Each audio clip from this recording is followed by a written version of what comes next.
Que la flambée de criminalité chez les jeunes au Québec est liée en partie à des groupes criminels issus de l'immigration. Bonjour, M. Saint-Pierre Plamondon.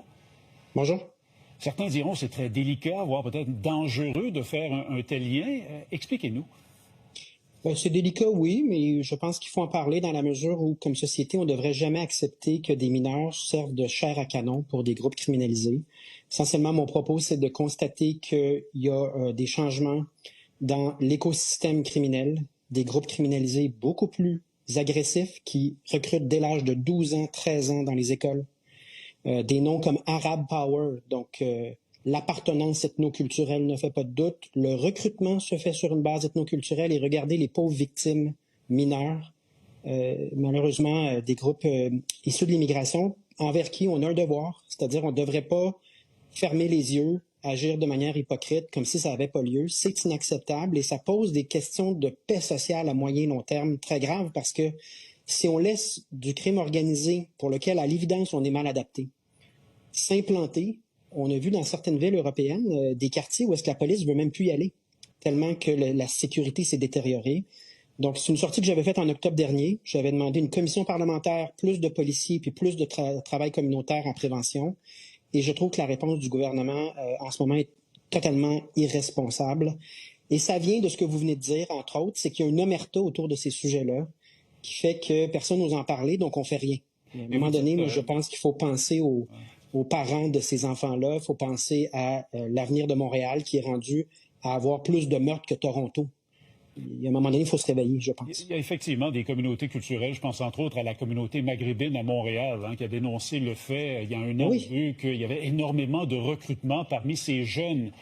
Mais les jeunes sont visés de certaines communautés culturelles, mais est-ce qu'ils sont visés par des groupes immigrants, des groupes qui viennent d'ailleurs?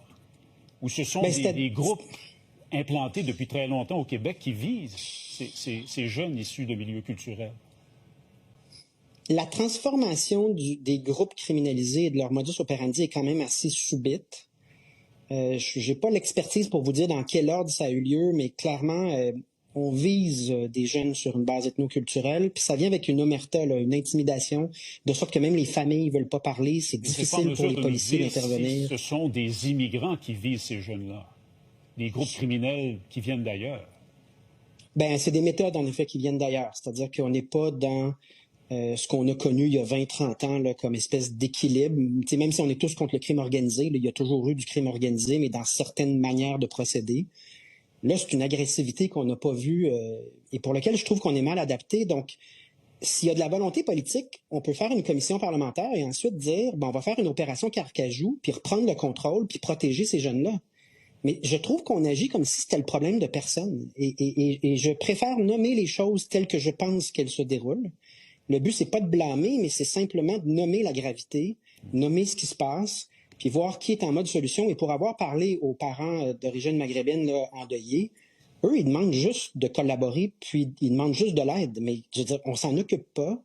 Et ça se pourrait qu'un jour, on se retrouve avec un Montréal qui s'est transformé du tout au tout, devient une ville où on n'est pas en sécurité, où les femmes ne sont pas en sécurité. Et mon inquiétude vient de ce qu'on voit dans plusieurs grandes villes en Europe, notamment en Suède, en Belgique, en France, en Angleterre. Donc, vous réclamez une commission parlementaire, plus de moyens pour les policiers? Est-ce que vous demandez aussi plus de moyens pour les intervenants sociaux? Oui, bien, ça pourrait déboucher sur une escouade spéciale entièrement dédiée à cette question-là. En termes de prévention, les écoles ne sont pas adaptées. Ça prend plus de travail communautaire, plus de ressources communautaires de prévention. Et je pense qu'il y a le sujet très délicat également des peines bonbons chez les mineurs, parce que ce qui arrive, c'est que les groupes criminalisés visent les mineurs en leur disant « Si tu le fais pas, on va te tuer de toute façon.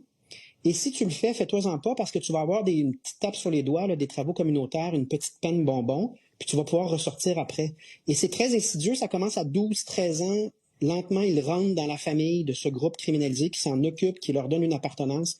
On est devant un problème très complexe et très grave. Et si on se donne pas les moyens puis on nomme pas la gravité de la situation, il pourrait être trop tard éventuellement. Donc, le but, pour moi, c'est vraiment d'aider ces familles-là en nommant ce qui se passe et en demandant la collaboration de tout le monde, à commencer par un gouvernement qui joue à l'autruche, à mon avis. Monsieur Saint-Pierre Plamondon, merci beaucoup d'avoir accepté de nous parler aujourd'hui. Plaisir. Au revoir.